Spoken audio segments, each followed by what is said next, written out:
नमस्कार। ब्रेक के बाद खबरों में एक बार फिर से आपका स्वागत है और अब बात करते हैं राजधानी रांची की। झारखंड अधिविद्य परिषद की स्थापना सह सम्मान समारोह का आयोजन जैक के सभागार में किया गया। विधानसभा अध्यक्ष रविंद्रनाथ महतो इस कार्यक्रम के मुख्य अतिथि थे, जिन्होंने कार्यक्रम का उद्घाटन दीप प्रज्वलित कर किया। मौके पर खिजरी विधायक राजेश कश्यप, महागामा विधायक दीपिका पांडे भी उपस्थित थी, जिन्होंने 2023 में मैट्रिक, इंटर, मदरसा एग्जाम के मेधावी छात्र छात्राओं को सम्मानित किया। इस मौके पर स्पीकर रविंद्रनाथ महतो ने कहा कि पहले और अब में काफी बदलाव देखने को मिल रहा है। आज भी शिक्षा के जिस मुकाम पर हमें रहना चाहिए, वहां तक हम नहीं पहुंच पाए हैं। इसके लिए सबको मिलकर काम करना होगा, तभी हम उन ऊंचाइयों को प्राप्त कर पाएंगे। वहीं सभी छात्रों को मौके पर विधानसभा अध्यक्ष ने शुभकामनाएं दी और उनके उज्जवल भविष्य की कामना की। और संयोग की भी बात है कि इस अधिविद्य परिषद, जब हम एकीकृत बिहार से अलग हुए और झारखंड अधिविद्य परिषद बना, तो उसके कुछ ही दिन बाद यानी 2005 से 2009 तक मैं भी विधानसभा के तत्कालीन अध्यक्ष के द्वारा नामित सदस्य के रूप में थे और उस समय सदस्य हुआ करते थे डॉक्टर शालिग्राम यादव जी, विक्टर तिग्गा जी सचिव हुआ करते थे, डॉक्टर शोभान साहब उपाध्यक्ष हुआ करते थे।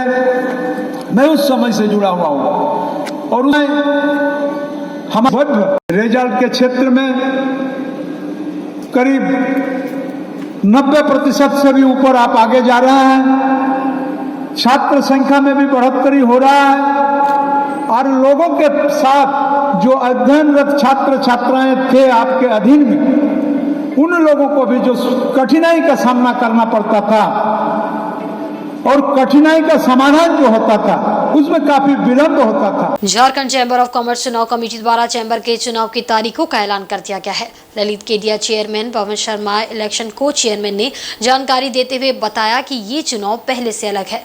दरअसल वोटिंग के लिए दूर दूर से लोगों को आने में काफी परेशानी होती थी, जिसके कारण बैलेट पेपर से चुनाव कराए जाने का फैसला लिया गया।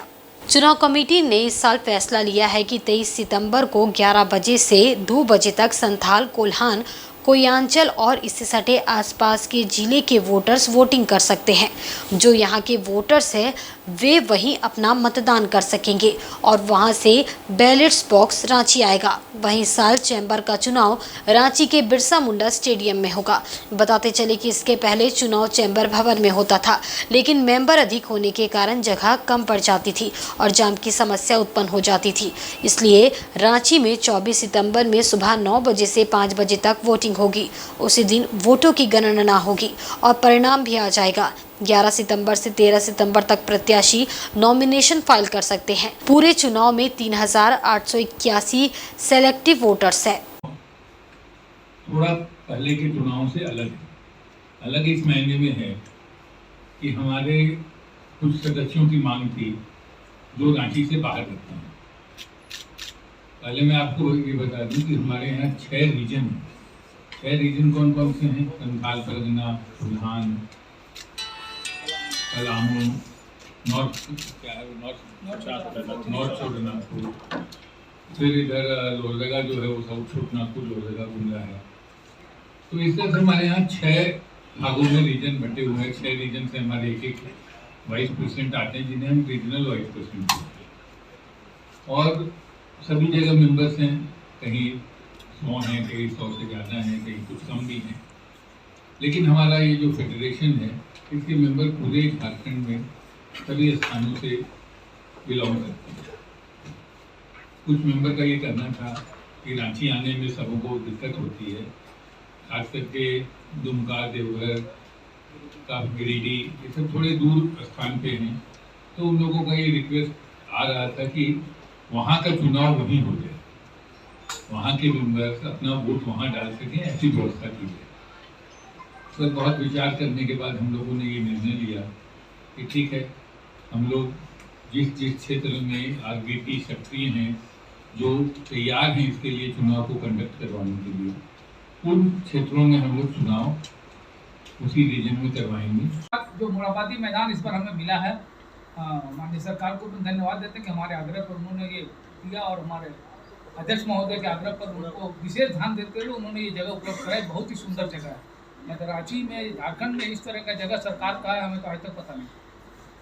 तो अब हम आपके माध्यम से चेंबर जो है, ये चेंबर महोत्सव है जो चुनाव की साल भर इंतजार रहता पूरे राज्य को और सरकार को, इसका आनंद लें। और मैं पूरे राज्य के व्यवसायियों से आपके माध्यम से आज ये आग्रह करना चाहता हूं कि जो वहाँ पर चुनाव हो रहा है, वहाँ पर उससे बढ़िया अपना एडवर्टाइजमेंट का साधन और कोई नहीं हो सकता।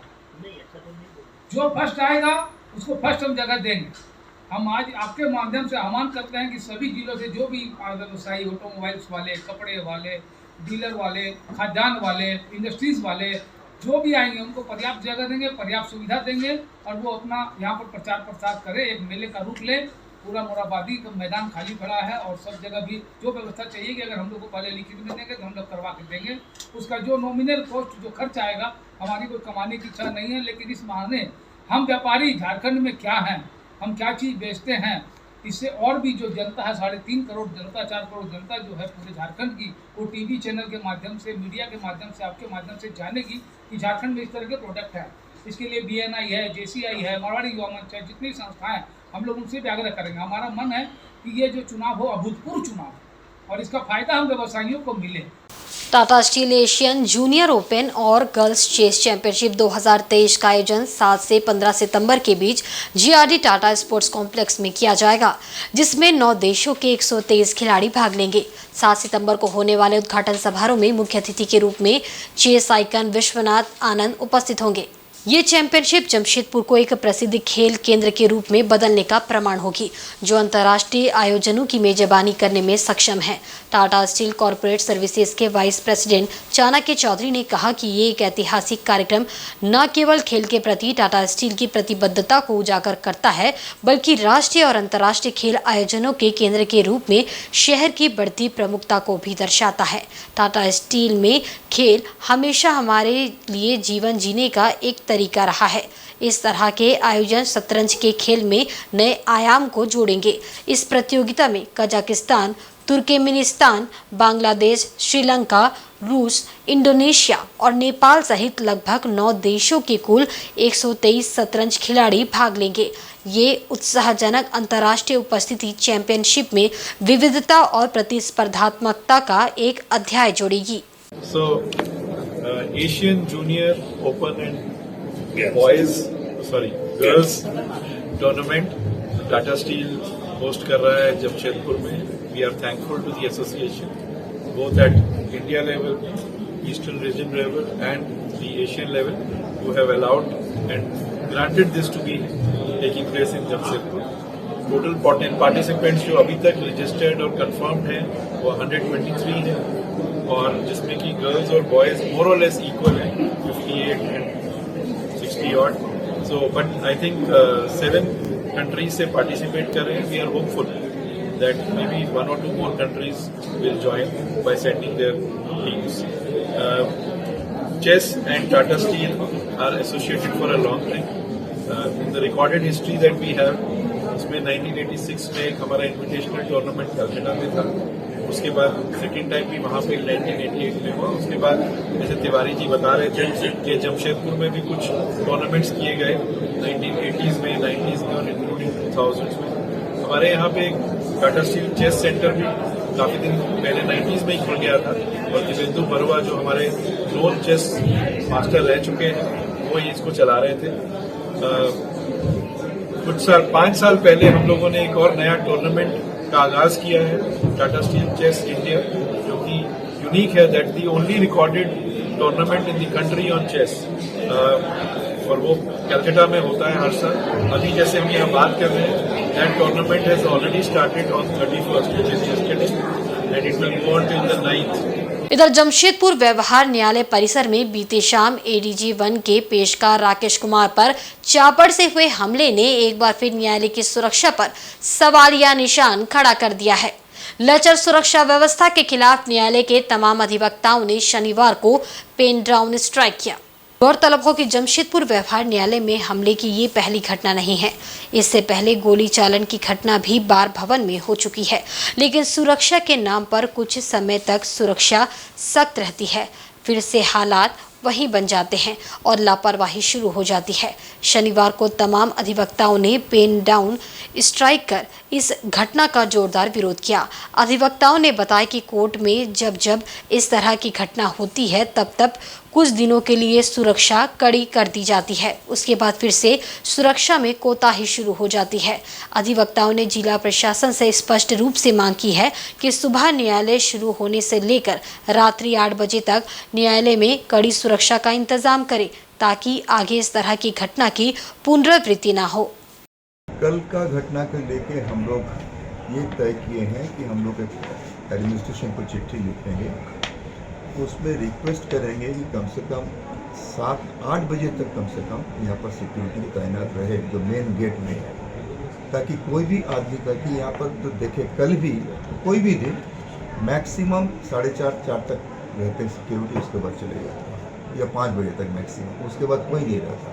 तो 5 बजे के बाद कोई भी झोला में कुछ भी रखते जा सकते हैं। और इधर पेशकार बोलिए, लॉयर्स बोलिए, इवन जजेस, सब कोई तो 6-6:30 के पहले नहीं आते, पेंडिंग वर्क करते हैं। तो सभी का तो लाइफ सिक्योरिटी जो है स्टेट में है।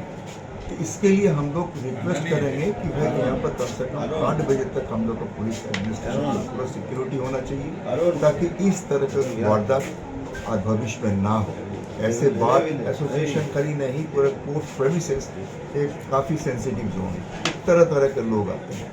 इसका अगर ठीक से उपचार नहीं किया जाएगा तो काम करना मुश्किल। जमशेदपुर के बारीडीह स्थित विजया गार्डन में विगत 3 महीने से पानी की किल्लत से यहां के निवासी परेशान हैं। आज इन लोगों ने विजया गार्डन के मुख्य गेट बंद कर प्रदर्शन किया और विरोध दर्ज कराया, लेकिन विरोध प्रदर्शन का फिलहाल कोई लाभ मिलता नहीं दिख रहा है। पानी के लिए परेशान लोगों ने आज सुबह से ही विरोध शुरू कर दिया था। सुबह महिलाओं ने 1 नंबर गेट के सामने प्रदर्शन किया, वहीं शाम में कॉलोनी के पुरुषों ने 1 और 2 नंबर गेट के समक्ष विजया गार्डन सोसाइटी की मनमानी के खिलाफ जोरदार प्रदर्शन करते हुए पानी की समस्या का स्थायी निदान करने की मांग की। प्रदर्शनकारियों का कहना है कि विगत 3 महीने से विजया गार्डन के तीनों फेज के निवासियों को पानी की किल्लत का सामना करना पड़ रहा है, लेकिन 2 दिनों से हालत बद से बदतर हो गए हैं। पहले कई घंटों तक रोटेशन में पानी की सप्लाई की जा रही थी, जिससे लोगों को पीने का पानी भी उपलब्ध नहीं हो रहा था।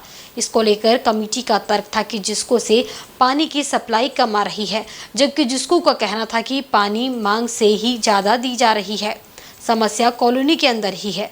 ऐसे में कॉलोनी वासियों का कहना था कि यहाँ बसे 2000 से ज़्यादा लोगों को पानी की समस्या से जूझना पड़ रहा है। जब तक इसका स्थायी समाधान नहीं हो जाता तब तक ये विरोध जारी रहेगा। ऐसे में पानी को लेकर होने वाले टकराव की समस्या के समाधान की मांग प्रशासन से की गई है। विजया गार्डन में 3 महीना से पानी का बहुत ही ज़्यादा प्रॉब्लम है। यहाँ पानी का सप्लाई हो ही नहीं रहा है। फेज 1, 2, 3 में पिछले 1 महीना से हम लोग दिन का पानी कभी सुबह का मिल रहा है, शाम को नहीं मिल रहा है, ऐसा करके कंटिन्यू चल रहा है। बहुत बुरा परिस्थिति में अभी ये प्रॉब्लम बढ़ते बढ़ते 7th फेज तक चला गया। और विजया गार्डन का ये लोग जो एग्रीमेंट किया था 2008 में किया था, जो एग्रीमेंट के आधार पर लोग पानी लाया, उसके बाद ये लोग प्रोजेक्ट को बढ़ाते बढ़ाते इतना बढ़ा दिया आज इनके पास पानी नहीं है और प्रोजेक्ट इनका कंटिन्यू काम कर रहा है। तो आज ये क्या कर रहे हैं कि इधर का पानी काट के उधर, उधर का पानी काट के इधर, यही तमाशा चल रहा है और ये समस्या कंटिन्यू चल रहा है।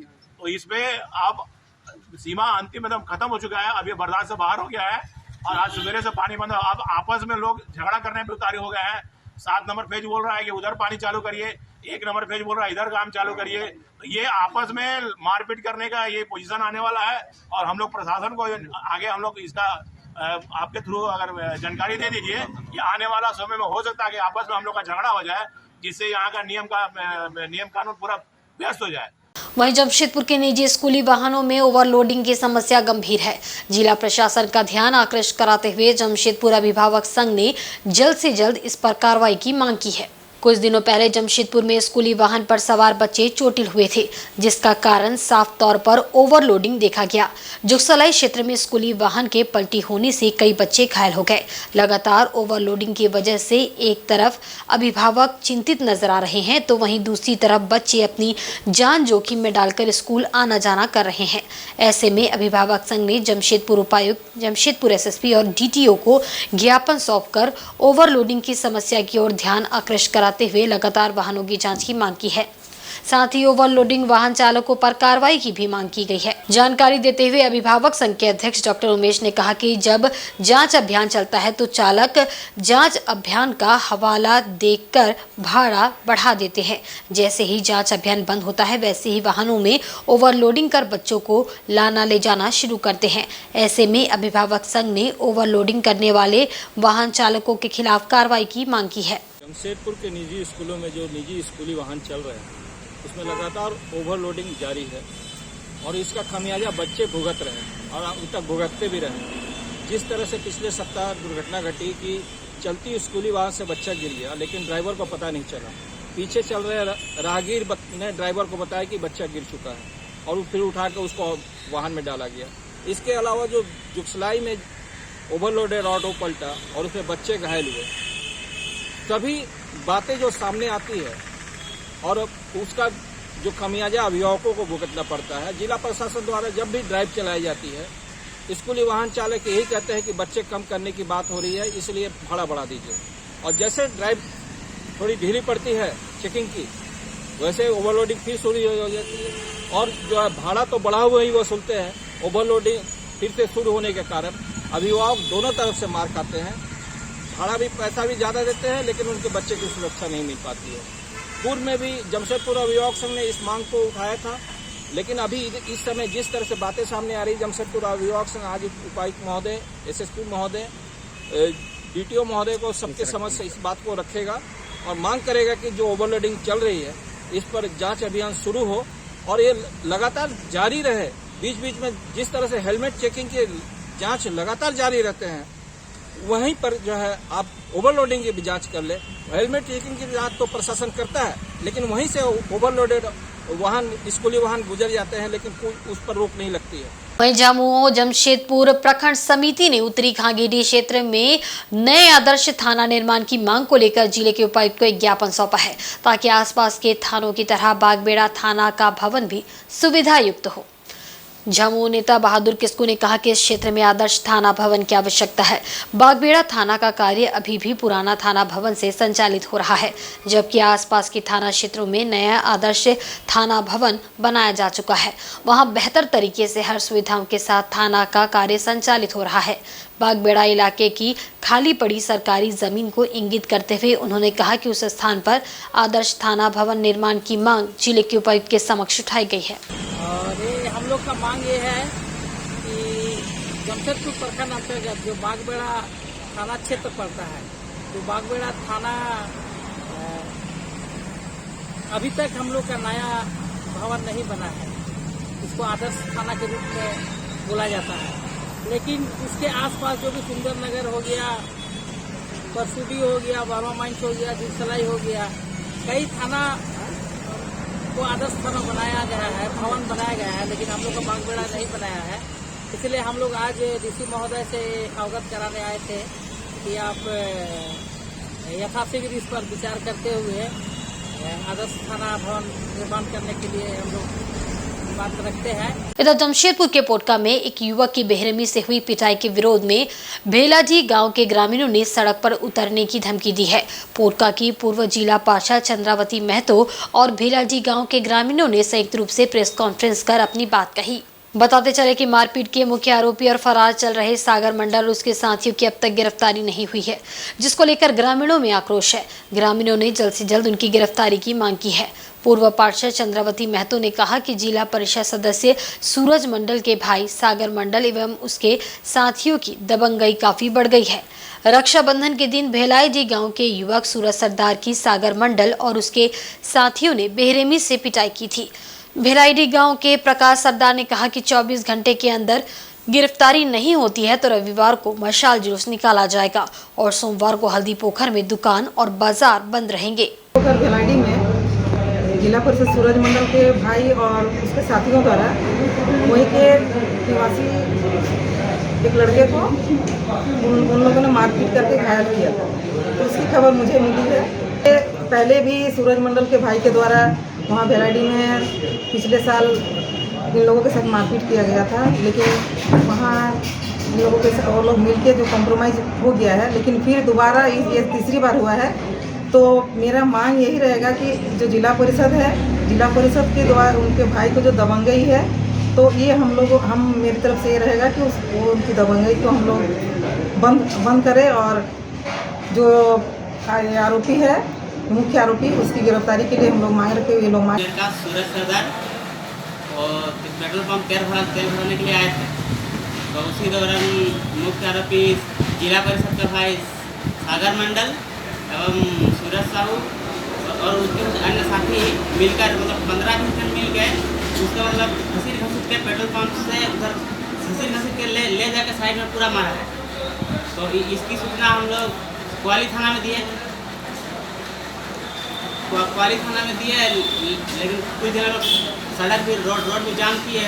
उसके दौरान कोतवाली थाना द्वारा हम लोग को 24 घंटा का समय दिया गया, लेकिन 24 घंटा का समय तो पार हो गया है, लेकिन हम लोग अपने तरफ से 24 घंटा का और समय दिया है। अगर इन 24 घंटा के अंदर अगर मुख्य आरोपी गिरफ्तार नहीं होता है तो हम लोग संडे को शाम को मसाज में निकालेंगे और सोमवार को पूरा बाजार बंद रहेगा। वहीं झारखंड आंगनबाड़ी कर्मचारी एसोसिएशन के बैनर तले मुसाबनी प्रखंड की आंगनबाड़ी सेविका एवं सहायिकाओं ने अपने बकाया मानदेय की मांगों को लेकर जारी अनिश्चितकालीन हड़ताल आज दूसरे दिन भी जारी रहा। समाचार लिखे जाने तक उनकी मांगों को लेकर कोई प्रशासनिक पहल नहीं की गई है। मुसाबनी प्रखंड कार्यालय के सामने सेविका एवं सहायिकाओं ने झारखंड आंगनबाड़ी कर्मचारी एसोसिएशन के बैनर तले जारी अनिश्चितकालीन हड़ताल आज दूसरे दिन भी जारी रहा। सेविका और सहायिकाएं अपने बकाये मानदेय की मांग को लेकर हड़ताल पर है।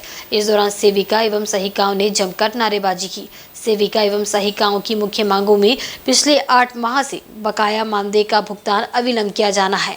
उनका ये भी कहना है कि राज्य सरकार एवं केंद्र सरकार के मानदेय का भुगतान एक साथ किया जाए, साथ ही पोषाहार राशि का प्रत्येक माह भुगतान किया जाना भी इसमें शामिल है। मांग पूरी नहीं होने तक मुसाबनी प्रखंड अध्यक्ष लक्ष्मी रानी पातर ने कहा कि अनिश्चितकालीन हड़ताल आगे भी जारी रहेगा। हमारा जो 8 महीना का मानदेय अभी तक नहीं मिला है और पोषाहार राशि वो भी अभी तक क्लियर नहीं हुआ है। जो हमारी मांगे थी वो कोई भी मांगे अभी तक नहीं क्लियर हुआ है, जिसके कारण हम लोग आज भी दूसरा दिन हो रहा है और दूसरा दिन भी हम लोग हड़ताल में बैठे हैं। और जब तक हमारी कोई मांग पूरा नहीं हो जाती है तब तक हम ये हड़ताल को जारी रखेंगे और सभी आंगनबाड़ी केंद्र तालाबंद ही रहेगा और कोई भी गर्भवती हो, धात्री हो, आपका 6 महीना से 3 वर्ष के बच्चे एवं 3 वर्ष से 6 साल के जो बच्चे हैं उसे किसी भी तरह का लाभ नहीं दिया जाएगा, चाहे वो जन्म प्रमाण पत्र का हो, वृद्धा पेंशन का हो, दिव्यांग का हो या कुपोषण बच्चे का हो, कोई भी कार्य हम लोग नहीं कर रहे हैं। या फिर बीएलओ में अब जो ऑनलाइन का कार्य चल रहा है उसे भी हम लोग नहीं कर रहे हैं और नहीं करेंगे जब तक हमारी मांग को पूरी नहीं करती है। वहीं जमशेदपुर में दीनदयाल सेवा संघ द्वारा जिले भर में ब्राउन शुगर एवं नशीली दवाओं की बिक्री पर रोक लगाने से जुड़ा एक मांग पत्र जिले के एसएसपी को सौंपा गया। ज्ञापन में नशे के बढ़ते कारोबार पर चिंता जताई गई और इस पर अविलंब रोक लगाने की मांग की गई। ज्ञापन सौंपने एसएसपी ऑफिस पहुंचे संघ के सदस्यों में शामिल भाजपा नेता निशांत कुमार ने कहा कि राज्य भर में संघ द्वारा नशे के कारोबार के खिलाफ आंदोलन चलाया जा रहा है। राज्य भर के तमाम जिलों में ब्राउन शुगर की बिक्री जोरों पर है। जमशेदपुर शहर के गली और मोहल्लों में ब्राउन शुगर की बिक्री हो रही है, लेकिन पुलिस इस जहरीले कारोबार के सरगना तक पहुंचने में नाकाम साबित हो रही है। इन्होंने कहा कि ये नशा युवा पीढ़ी को बर्बाद कर रहा है, जिस कारण अब इस समस्या से सख्ती से निपटने की जरूरत है। जिले के एसएसपी को मांग पत्र सौंपते हुए इन्होंने ब्राउन शुगर एवं नशीले दवाइयों की बिक्री पर पूर्ण नकेल कसने की बात दोहराई। पता है कि दीनदयाल सेवा संघ लगभग 1 वर्षों से शहर के विभिन्न चौक चौराहा पर नुक्कड़ सभा करते हुए युवाओं के बीच पैम्फलेट का वितरण करते हुए ब्राउन शुगर एवं नशीली दवा के खिलाफ नौजवानों को जागरूक करने का काम करते रही है। साथ ही मैं धन्यवाद दूंगा कि जिला प्रशासन भी काफी सचेत हो गई है एवं बड़े पैमाने पर ब्राउन शुगर के तस्कर और नशीली दवा के कारोबारी पकड़े जा रहे हैं। और तो और भारतीय जनता पार्टी के सम्मानित विधायक अनंत ओझा जी ने विधानसभा के पटल पर इस बात को रखते हुए विधानसभा को अवगत कराया कि झारखंड के लगभग सारे जिला ब्राउन शुगर के चपेट में आ चुके हैं और सरकार को भी इसके खिलाफ कोई ठोस नीति बनानी चाहिए, कोई ठोस नियम बनाना चाहिए। लेकिन दुर्भाग्य है कि जिसमें तादाद में ब्राउन शुगर के कारोबारी पकड़े जा रहे हैं नशीली दवा के कारोबारी पकड़े जा रहे हैं। लेकिन अफसोसजनक बात है कि आज तक हम लोगों ने आप लोगों के माध्यम से एक भी कारोबारी को, एक भी तस्कर को सजा होते हुए नहीं सुना है। और आज के बुलेटिन में बस इतना ही। कल फिर हाजिर होंगे कुछ नई खबरों के साथ। तब तक देखते रहिए इनसाइड झारखंड न्यूज। नमस्कार।